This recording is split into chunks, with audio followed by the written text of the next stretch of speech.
Lethal Weapon 4 is the end of a long series of movies that began in the late 80s and ended in the late 90s. This particular movie is the last in the franchise of the Lethal Weapon series, Lethal Weapon 4, starring Mel Gibson and Danny Glover. Now, these movies have become very famous and pretty much well known throughout, I think, most of pop culture, so I won't get into all the details about what this movie franchise entails. Suffice it to say that it's about a cop who lost his wife and early on in the series, and he finds, a new lease on life by finding a new partner, going on adventures and forging new relationships and new friendships. And along that way he eventually finds, towards the last of the series of these movies, a new love interest. And that's what brings us to Lethal Weapon 4, the last movie.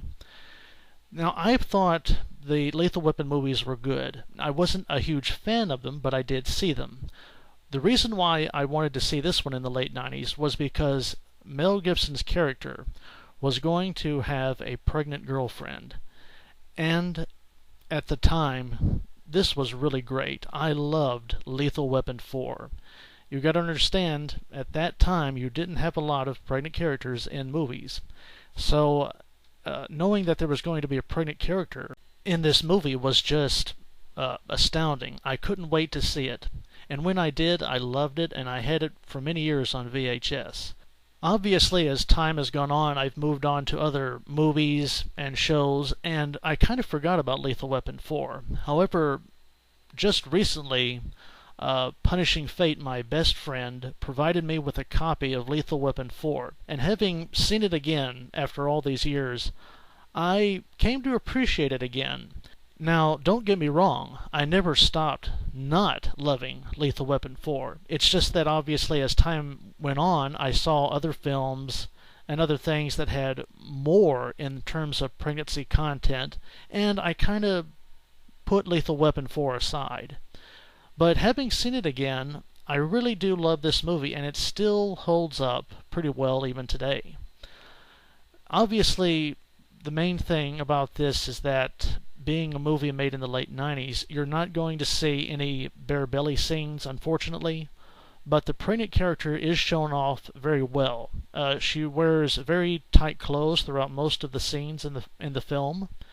And she is played by a very beautiful actress named Renee Russo back in her prime.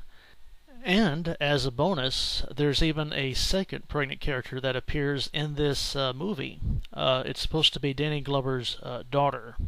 And there aren't very many scenes with her, but she is in this film, and she does play a part in the movie. And that also brings me to the other negative part about this film. While there is a great pregnant character, a beautiful pregnant character in this movie, she's not in as many scenes as I would like her to be. Obviously, because the movie is following Mel Gibson and Danny Glover's characters as they go on this last adventure and all the things that they do, there are good chunks of the movie where she's simply not in it, and I would have preferred that she be in more of them. But even so, for a movie made back in the late 1990s, they try to put her in as many scenes as I think they could. They even have her sort of participate in some of the action when she can. Basically, the pregnancy is a B storyline, and the main storyline is Mel Gibson and Danny Glover's last adventure together as they try to defeat the bad guys. But even so, the pregnant girlfriend and the other pregnant character that is featured in this movie were wonderful additions to this film, and they really make it stand out, especially for the time that it was made in, the late 90s. So, with all that being said, I think it's time to get right to our score and give you my final thoughts on Lethal Weapon 4. Okay, so the final score for Lethal Weapon 4 is 2 Pregnant Women. This movie has a pregnant character that is shown off very well. It has a great happy ending which wraps up the movie series of the Lethal Weapon franchise wonderfully. They get married in the end, she has the baby, everything's okay, and that's something that you don't get a lot of in movies anymore.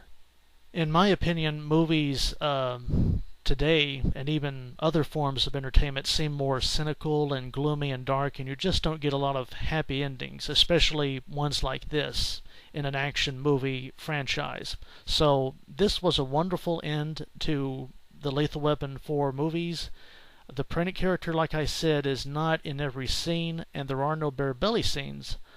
However, there is an additional pregnant character, and when the pregnant girlfriend is on screen, she is shown off very well. So this movie gets my recommendation because it has a good ending, a pregnant character, and also the nostalgia factor for me. I loved this movie when it came out. I had it for many years, like I said, and watched it religiously back in the day. So for those reasons, I'd recommend Lethal Weapon 4.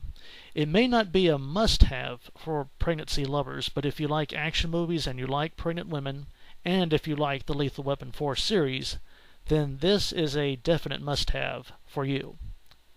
Well, that is all for now, everybody. Thank you for tuning in. Until next time, this is the Chipmunk. Bye for now.